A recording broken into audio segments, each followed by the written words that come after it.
Most of us at some point have tried something to shed a few pounds. I always had this like 12 to 15 pounds that I could not get rid of. Experimenting with trendy exercise programs, fad diets. Never could lose the weight. As a matter of fact, I would gain muscle, which would push the fat out and actually make me look bigger. Turns out the answer is on the inside. We're looking at genes that are responsible for your body composition. Kurt Johnson is co-founder of a Dallas-based company called Simplified Genetics. He's also a kung fu master, founder of American Power Yoga, and overall a pretty fit guy. Extraordinary. With a passion for helping others get healthy too. I'm not a doctor, I'm not a scientist. I want to make sure what we do makes a difference. Since 2012, Johnson says his company has tested the DNA of 11,000 people, analyzing genes to match you with the best type of workout, diet, and vitamins for your body.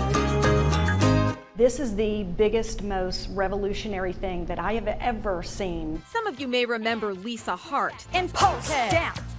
2, That blonde bombshell behind Buns of Steel. 4, and down. Well, now she's 49, a mom, and still a beautiful fitness trainer. This is my job. I'm in good shape. But there's a side of her we didn't see. Working out that often and that intensely, and my face would be red, my head pounding. That was my body screaming at me, saying, please, just slow down. You're not supposed to work out that hard that often. Then Lisa got genetic testing, which is really just a simple cheek swab. The swab is sent to a lab in Louisiana where your DNA is extracted and prepared for analysis. Results are put through algorithms that generate specific recommendations for you. Then I found that when I was working out intensely, I was working out at much too high of a heart rate, and I was working out for too long of a duration. Based on her results, Lisa actually needed to do less.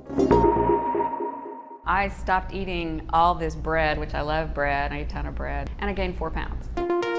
Roseanne's results showed she can get away with mostly low-intensity exercise. But this type of analysis goes deeper, identifying your ideal diet. The bread lover, Roseanne, is more sensitive to fats than carbs. And you just found that out through this test? I found out from the test, yeah. Wow. Meaning she can eat her bread and do her yoga in peace. And I know now for the rest of my life. I know what I'm supposed to do. If I can get them pointed in the right direction, they'll have success. Comes with easy instructions. Since Kurt isn't a doctor, I'm the Chief Medical Officer for Methodist Dallas Medical Center. we sat down with one to ask for his take. This is the start of something, at the very least, very interesting. Dr. Leslie Clare told us this type of testing has been on the market for 10 years, but is still in its infancy. And while a different company may get you the same result, their recommendations are open to interpretation. I don't think these tests are recommending anything dangerous to the patients, not at all. But as a doctor, if you came to see me and you said, you know, I've heard about this test, if I get it, do you think that I'll be more likely to lose weight? And the answer is, I don't know.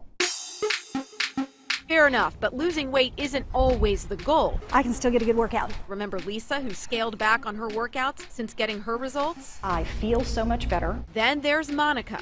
I went from like being like a size 10 to being a size 6. She added fish to her vegetarian diet, still does high-intensity cardio half the week, but now incorporates low-key yoga and walking. It was life-changing to be able to actually get to my goal.